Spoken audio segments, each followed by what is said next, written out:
నమస్తే బీసీఎన్ న్యూస్తో మీ ముందున్నది ఆనంద్ రాజ్ కుమార్. ఈనాటి వార్తలోని ముఖ్యాంశాలు. మార్కాపురం కలెక్టరేట్లో వెలిగొండ పురోగతి ఆర్ఎండ్ఆర్ అంశాలపై అధికారులతో మంత్రులు నిమ్మల ఆనంద్ సమీక్ష. నెలాఖరులో నీరిచ్చేందుకు సిద్ధంగా ఉన్నామని వెల్లడి.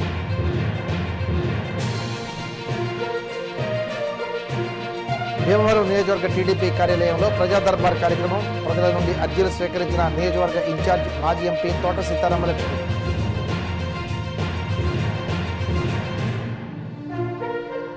పిఠాపురం పాదగయ క్షేత్రాన్ని దర్శించుకున్న డిప్యూటీ సీఎం పవన్ కళ్యాణ్ సతీమణి అన్నా లెజునోవా ఘన స్వాగతం పలికి దర్శన ఏర్పాట్లు చేసిన ఆలయ అధికారులు.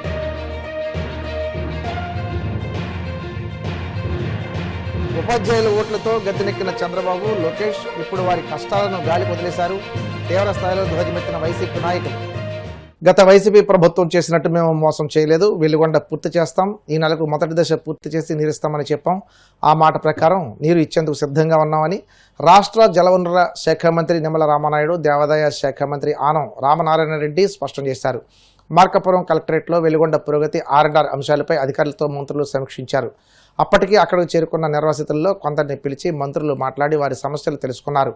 అనంతరం మీడియాతో మాట్లాడుతూ నిర్వాసితులకు ఇవ్వాల్సిన 905 కోట్లు పరిహారం ఇచ్చిన తర్వాతే నీరు వదులుతామన్నారు.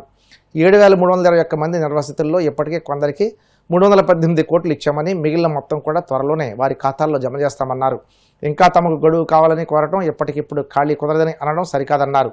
2024లో అధికారులకు వచ్చినప్పటి నుండి 2026లో వెలిగొండ మొదటి ఫేజ్ పూర్తి చేసి నల్లమల సాగర్కు నీరిస్తామని చెబుతూనే ఉన్నామని గుర్తు చేశారు. వెలిగొండ మీ అందరికీ తెలుసు, కూటమి ప్రభుత్వం అధికారులకు వచ్చిన వెంటనే ఆ 3 దశాబ్దాల వెలిగొండ కళ నెరవేర్చడమే ఈ ప్రభుత్వ లక్ష్యమని చెప్పడమే కాదు, దానికి కూడా ఒక వర్క్ షెడ్యూల్ని రూపొందించుకుని 2024 నుంచి 2026 ఆగస్టు కల్లా ఈ వెలిగొండ ఫస్ట్ ఫేజ్ పూర్తి చేసి నీళ్ళు ఇవ్వాలి నల్లమల సాగర్కి అనేటువంటి సీఎం చంద్రబాబు నాయుడు గారు ఇచ్చినటువంటి లక్ష్యానికి అనుగుణంగానే ఈ యొక్క 2 ఏళ్ల నుంచి కూడా మీ అందరూ కూడా చూస్తూ ఉన్నారు. డే అండ్ నైట్ ఇటు ఏజెన్సీలు కానీ అధికారులు కానీ నిత్యం పనిచేసుకుంటూ గత 30-20 సంవత్సరాల నుంచి జరగనటువంటి పనుల్ని ఈ 2 సంవత్సరాల్లోనే పూర్తి చేసుకుంటూ, ఎందుకంటే దగ్గర మీ అందరికీ తెలుసు, కొల్లం వాగు నుంచి మనకి టన్నెల్స్కి నీరు రావాలి కృష్ణా నుంచి. అటువంటి కొల్లం వాగుకి సంబంధించినటువంటి మట్టి అంతా కూడా అక్కడ స్టాక్ చేస్తే దానిలో మరి 80,000 క్యూబిక్ మీటర్లు ఆల్రెడీ తొలగించి ఆ ఛానల్ని మేము కృష్ణా నుంచి కొల్లం వాగు మీదుగా టన్నెల్ వరకు ఏర్పాటు చేయడం జరిగింది. అదేవిధంగా హెడ్ వర్క్స్, అక్కడ వింగ్స్ కానీ సీసీ వాల్స్ కానీ గత ప్రభుత్వం పూర్తి చేయకుండానే మరి ఆ రోజు మీ అందరూ కూడా చూసారు ఎంత దగా మోసం చేశాడో జాతికి అంకితం అని. ఈ ప్రభుత్వ అధికారంలోకి వచ్చాక మొన్న 2026 మే నెలకి ఆ హెడ్ వర్క్స్ సంబంధించినటువంటి concrete work, CC walls, wings కూడా మేము పూర్తి చేయడం జరిగింది. ఆ దశ దాటిన తర్వాత మీ అందరికీ తెలుసు టన్నెల్ 1 అండ్ టన్నెల్ 2. ఆ టన్నెల్ 2కు సంబంధించి 2024లో మేము అధికారంలోకి వచ్చే సమయానికి 7 కిలోమీటర్లు లైనింగ్ మిగిలిపోయినటువంటి పరిస్థితి. అటువంటి 7 కిలోమీటర్ల లైనింగ్ని ఈవేళ 2 సంవత్సరాల్లో దగ్గర 20 నెలల్లో ఈరోజు పూర్తి చేసుకుని ఇంకా 151 మీటర్లు మాత్రమే బ్యాలెన్స్ ఉంది. రేపు 18వ తారీఖుకి ఆ 151 మీటర్లు కూడా కంప్లీట్ చేస్తే టోటల్గా 19 కిలోమీటర్ల లైనింగ్ని మనం కంప్లీట్ చేసినట్టుగా ఉంటుంది. ఆ బెంచింగ్ కూడా దగ్గర 4.9 కిలోమీటర్లు, అంటే దగ్గర 5 కిలోమీటర్ల బెంచింగ్ మిగిలిపోతే యుద్ధ ప్రాతిపదికన ఆ బెంచింగ్ కూడా మేము కంప్లీట్ చేసామన్న విషయాన్ని కూడా ఈ సందర్భంగా తెలియజేసుకుంటూ ఉన్నా. ఆ రోజు టన్నెల్ బోరింగ్ మిషను అక్కడ టన్నెల్ 2లో 11 కిలోమీటర్ దగ్గర చిక్కుబడిపోయి ఉంటే గత ప్రభుత్వం కనీసం టీబీఎంను తొలగించడానికి ఏ ప్రయత్నమూ చేయలే. కానీ మేము అధికారంలోకి వచ్చిన తర్వాత ఆ కోర్టులో స్టే ఉంటే దాన్ని వేకేట్ చేయడం కోసం ముఖ్యమంత్రి గారు సైతం అడ్వకేట్ జనరల్ తోటి 2-3 సార్లు మాట్లాడి, స్వయంగా నేను సైతం హైకోర్టుకి 2-3 సార్లు హైరింగ్ టైంలోకి వెళ్ళి ఆ యొక్క టన్నెల్ బోరింగ్ మెషిన్ మీద ఉన్నటువంటి స్టే వేకౌట్ చేసుకుని, టైం కూడా చాలా తక్కువ ఉంటాయి. ఏజెన్సీ 4 నెలలు 5 నెలలు పడుతుంది వేకౌట్ చేయడానికంటే సీజన్లోనే కంప్లీట్ చేయాలని చెప్పేసి మరి దగ్గర దగ్గర 1900 మెట్రిక్ టన్నులు అది కన్నెల్ బోరింగ్ మెషిన్ అంటే. మీరు మాకు వచ్చి ఈరోజు మా అకౌంట్లో అమౌంట్ పడిందని చెప్పి వాళ్ళందరూ కూడా ఆనందం వ్యక్తం చేస్తున్నటువంటి పరిస్థితి మీ అందరూ కూడా చూశారు. ఈ రకంగా ఈ వెలిగొండని అనుకున్నటువంటి లక్ష్యానికి పూర్తి చేస్తూ ఈరోజు కూడా కలెక్టరేట్లో మన గౌరవ మంత్రివర్యులు ఇన్ఛార్జ్ మంత్రివర్యులు ఆనం రామనారాయణ గారి యొక్క నేతృత్వంలో ఇక్కడ గౌరవమైనటువంటి శాసనసభ్యులు, అదేవిధంగా కలెక్టర్ గారు, ఇంకా ఎస్డీసీ ఎవరైతే అధికారులు ఇందులో ఇంక్లూడ్ అయి ఉన్నారో అందరితోటి కూడా మధ్యాహ్నం నుంచి కూడా సుదీర్ఘంగా కూడా ఒక సమీక్ష కూడా పెట్టుకోవడం జరిగింది. ప్రజల సమస్యలపై అందిన అర్జీల పరిష్కారానికి కృషి చేస్తానని రాజ్యసభ మాజీ సభ్యురాలు, భీమవరం నియోజకవర్గ టీడీపీ ఇన్ఛార్జ్ తోట సీతారాం లక్ష్మి అన్నారు. పశ్చిమ గోదావరి జిల్లా భీమవరం నియోజకవర్గ టీడీపీ కార్యాలయంలో నిర్వహించిన ప్రజా దర్బార్ కార్యక్రమంలో జిల్లాలోని ఎమ్మెల్యేలు, నియోజకవర్గ ఇన్ఛార్జీలు పాల్గొని స్థానిక ప్రజల నుండి అర్జీలు స్వీకరించారు. ఈ సందర్భంగా ఆచంట ఎమ్మెల్యే పెతాని సత్యనారాయణ మాట్లాడుతూ ప్రతి శుక్రవారం నిర్వహిస్తున్న ప్రజా దర్బార్ కార్యక్రమంలో అందిన అర్జీల సత్వర పరిష్కారానికి కృషి చేస్తామన్నారు. తణుకు ఎమ్మెల్యే అరిమిలి రాధాకృష్ణ మాట్లాడుతూ తోట సీతారామలక్ష్మి 4 దఫాలుగా ఉమ్మడి పశ్చిమ గోదావరి జిల్లా అధ్యక్షురాలుగాను, రాజ్యసభ సభ్యురాలుగాను, పొలిట్ బ్యూరో మెంబర్గాను అనేక పదవులు నిస్వార్థంగా అంకిత భావంతో నిర్వహించారన్నారు. ఉమెన్ ఫైనాన్స్ కార్పొరేషన్ చైర్పర్సన్ పీతల సుజాత మాట్లాడుతూ స్త్రీ శక్తి పథకం ద్వారా ఆర్టీసీ బస్సుల్లో మహిళలకు ఉచిత ప్రయాణాన్ని కల్పించి సంవత్సర కాలం పూర్తి చేసుకుని సమర్థవంతమైన పరిపాలనను ముఖ్యమంత్రి చంద్రబాబు అందిస్తున్నారన్నారు. ఏపీ భవన నిర్మాణ కార్మికుల corporation chairman Tadepalligudem in charge Valavala Babji, TDP Narsapuram నియోజకవర్గ ఇన్ఛార్జ్ పొత్తూరి రామరాజు మాట్లాడుతూ వైసీపీ ప్రభుత్వ హయాంలో అన్ని వ్యవస్థలు నాశనమయ్యాయని, ఎన్డీఏ కూటమి ప్రభుత్వం చంద్రబాబు నాయకత్వంలో ఏపీ శరవేగంతో అభివృద్ధి చెందుతుందన్నారు. ఈ కార్యక్రమంలో ఏఎంసీ చైర్మన్ కలిదిండి సుజాత, రామచంద్రరాజు, మాజీ chairman Indukuri Ramalinga Raju, AP Krishna Balija corporation chairman గంట త్రిమూర్తులు, కార్పొరేషన్ డైరెక్టర్లు ఉప్లూరి చంద్రశేఖర్, పామర్తి వెంకటరామయ్య, ఎండి షబీనా, టీడీపీ రాష్ట్ర యువత కార్యనిర్వాహక కార్యదర్శి కోళ్ల నాగబాబు, మహిళా కార్యనిర్వాహక కార్యదర్శి మాదాస్ కనకదుర్గ, టీడీపీ మండల పట్టణ అధ్యక్ష కార్యదర్శులు కొల్లేపర శ్రీనివాస్, వీరవల్లి శ్రీనివాస్, కొయ్యలగడ్డ గణపతి, కోళ్ల సీతారాం, చల్లబోయిన గోవింద్, టీడీపీ నాయకులు నేదునూరి గంగాధర్ తిలక్, టీబీబీ ప్రసాద్, పడమట సోమేశ్వరరావు, బొక్క శ్రీనివాస్, సయ్యద్ నసీమా బేగం, గంధం రాధాకుమారి, అంబల్ల జోగేశ్వరి, ఎస్కే రజియా బేగం, ఎండి ఫిరోజ్, మలుల పరమేశ్వరరావు, మండల పట్టణ గ్రామ వార్డు కమిటీల నాయకులు, క్లస్టర్ యూనిట్ బూత్ కన్వీనర్లు పాల్గొన్నారు. ప్రతి శుక్రవారం పబ్లిక్ గ్రీవెన్సెస్ శాఖ కార్యక్రమాన్ని ప్రజల విన్నపాలని ప్రభుత్వానికి తెలియజేయడానికి ఒక వార్తగా పనిచేస్తున్న సీతారామలక్ష్మి గారు మాజీ పార్లమెంటేరియన్ మరియు జిల్లా తెలుగుదేశం పార్టీ అధ్యక్షుడిగా అనేక సంవత్సరాలు సేవ చేసి ఈ కార్యక్రమంలో పాల్గొన్న చైర్మన్ సుజాత గారు, చైర్మన్ రాజీ గారు, మరి ఇతర పార్టీ పెద్దలు, మార్కెట్ చైర్మన్ గారు, పెద్దలారా అందరూ కూడా ఈనాడు ఈ కార్యక్రమంలో చాలా మంది టిట్కో ఇళ్ళ మీద ఆనాడు డబ్బులు కట్టించుకుని ఈరోజు కూడా అది పరిష్కారం కాక డబ్బులు తీసుకుని ఏం చేశారో తెలియదు. దాని మీద ఇవాళ పలు విజ్ఞాపనలు వచ్చాయి.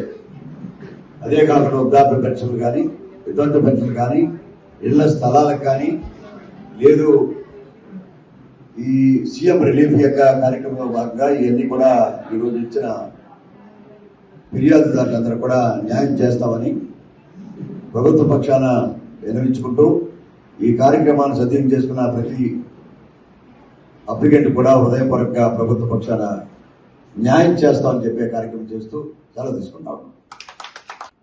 తెలుగుదేశం పార్టీ జిల్లా ప్రధాన కార్యాలయం శంకుస్థాపన చేసుకోవడం, ఈ సందర్భంగా ఒక సుదినం. ఈరోజు వరలక్ష్మి వ్రతం ప్రారంభమైనటువంటి మొదటి శుక్రవారం. మేడం గారికి అందరికీ కూడా శుభాకాంక్షలు తెలియజేసుకుంటూ ఈరోజు పార్టీ కార్యాలయం శంకుస్థాపన కూడా మన జిల్లా అధ్యక్షుడు రామరాజు గారు చేతుల మీదుగా చేసుకోవటం చాలా ఆనందంగా ఉంది. రాష్ట్రంలో ఉన్నటువంటి అన్ని పార్లమెంటరీ పార్టీ ఆధ్వర్యంలో జిల్లా పార్టీ కార్యాలయాలు నిర్మాణం చేయాలని మన గౌరవ జాతీయ పార్టీ అధ్యక్షులు చంద్రబాబు నాయుడు గారి ఆలోచనలకు అనుగుణంగా యువ నాయకులు మన Telugu Desam party working president Lokesh గారి నాయకత్వంలో ఈరోజు అన్ని జిల్లాలను కూడా ఒకే డిజైన్తో తెలుగుదేశం పార్టీ కార్యాలయాన్ని నిర్మించాలనే సంకల్పం చేసి దానిలో భాగంగా మనం ఈ కార్యక్రమాన్ని నిర్వహించుకున్నాం. ఈరోజు మనందరికీ కూడా తెలుసు, ఉమ్మడి పశ్చిమ గోదావరి జిల్లాలో తెలుగుదేశం పార్టీకి ఒక బలమైనటువంటి జిల్లాగా అనేక సార్లు ప్రభుత్వ ఏర్పాట్లు ఉమ్మడి పశ్చిమ గోదావరి జిల్లా కీలకంగా ఫలితాలను ఇచ్చినటువంటి విషయాన్ని మనందరం కూడా గుర్తు చేసుకోవాలి. అందులో మన సీతారామలక్ష్మి గారి పాత్ర, జిల్లా తెలుగుదేశం పార్టీ అధ్యక్షురాలుగా 4 సార్లు కన్సర్వేటివ్ గా చేసి ఏ కార్యకర్త పార్టీ కష్టాల్లో ఉన్నప్పుడు, పార్టీ అధికారంలో లేనప్పుడు ఇటు భీమవరం ఎక్కడ, పోలవరం ఎక్కడ, ఆ వయసులో కూడా ఏ కార్యక్రమం ఏ కార్యకర్త పిలిపించినా సరే అంత దూరం వెళ్లి ట్రావెల్ చేసి ఆ కార్యక్రమానికి అటెండ్ అయ్యి వారు దాన్ని విజయవంతం చేసినటువంటి పరిస్థితి. 2024 ముందు ఏదైతే కూటమి ఏర్పడి ఏదైతే హామీలు ఇచ్చామో అవన్నీ కూడా ప్రభుత్వం వచ్చిన తర్వాత ఒక్కొక్కటిగా అమలు చేసుకుంటూ ముందుకు వెళ్తున్నాం.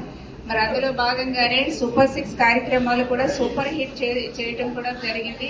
ఈ రోజున గ్రీవెన్స్ కార్యక్రమం కూడా చంద్రబాబు నాయుడు గారి యొక్క ఆదేశాల మేరకు గ్రీవెన్స్ కార్యక్రమం ఏర్పాటు చేసి ప్రతి ఆఫీసులో, ప్రతి కలెక్టరేట్ లో, ప్రతి ఎవ్రీ డిపార్ట్మెంట్ ఆఫీసులో కూడా గ్రీవెన్స్ ఏర్పాటు చేయడం జరిగింది. అక్కడికి ప్రజలు తీసుకొచ్చినటువంటి సమస్యలని సత్వర పరిష్కారం కూడా చేస్తూ ముందుకు వెళ్తున్నామని తెలియజేస్తున్నాం. ఈ రోజున భీమవరం నియోజకవర్గంలో మరి సమస్యలన్నీ కూడా ప్రజలు మరి మేడం గారి దృష్టికి తీసుకువచ్చిన వెంటనే కూడా అవన్నీ వీలైనంత వరకు ఇక్కడ అయిపోయే పనులన్నీ కూడా చేయటం జరుగుతుంది. గ్రీవెన్స్ కార్యక్రమంలో ప్రజలు మా వద్దకు మేడం దగ్గరికి వచ్చి అడగటం జరుగుతుంది.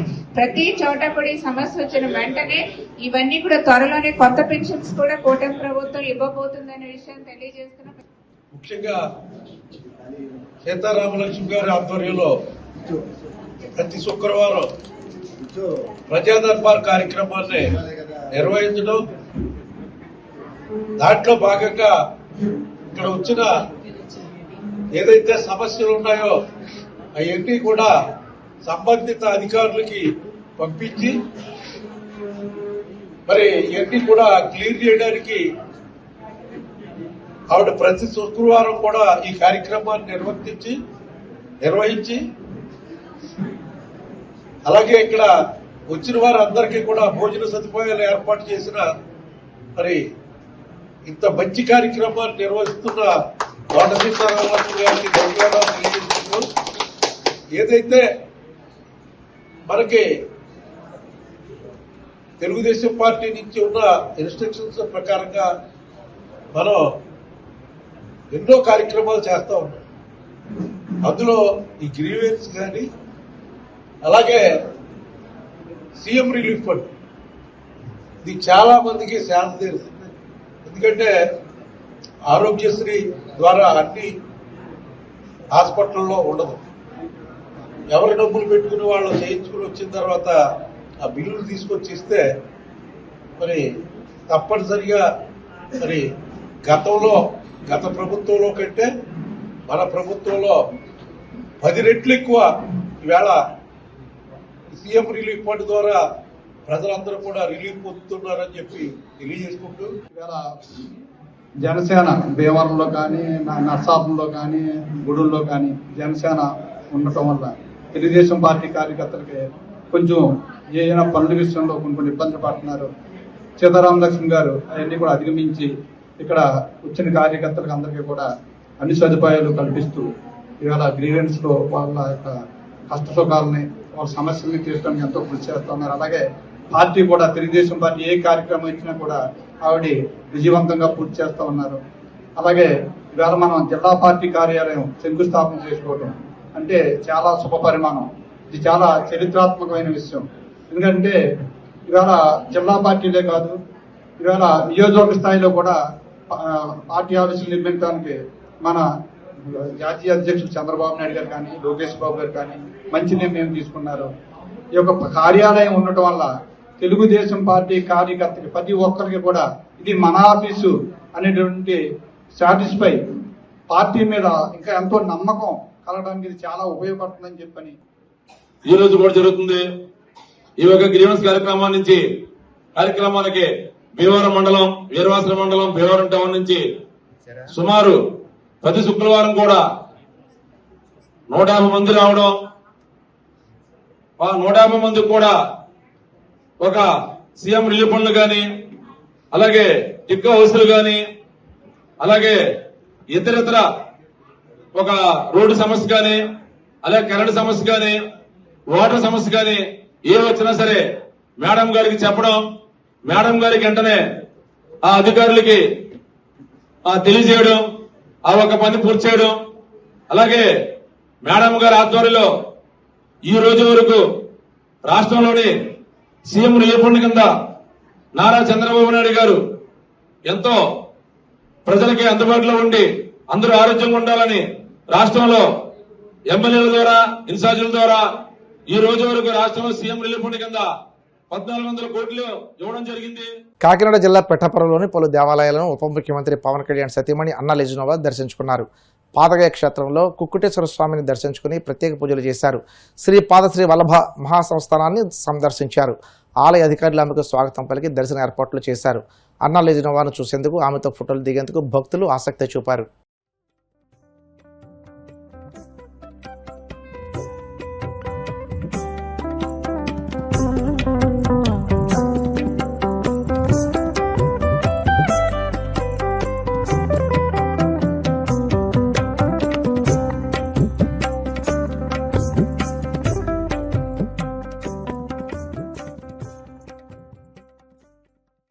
ఇప్పుడు కాసేపు ప్రకటనలు.